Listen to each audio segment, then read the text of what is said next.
How to flip an image in Google Docs. So we already added an image and edited the image, but we didn't actually flip the image. So let's add a brand new image here. Go to Insert, and instead of going to Image, we're actually going to click Drawing and New.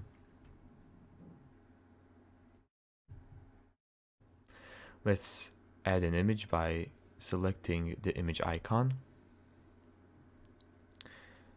And I'm going to import my image by URL.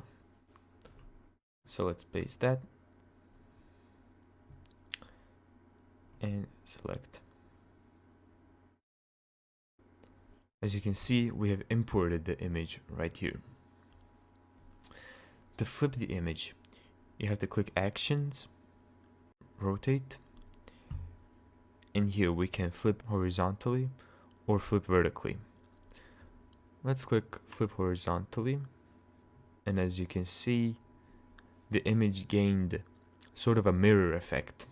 For you to actually see the difference, let's flip vertically, and as you can see, we've flipped the image. So let's save this, and there you go. Now you have a flipped image. And that's how to flip an image in Google Docs.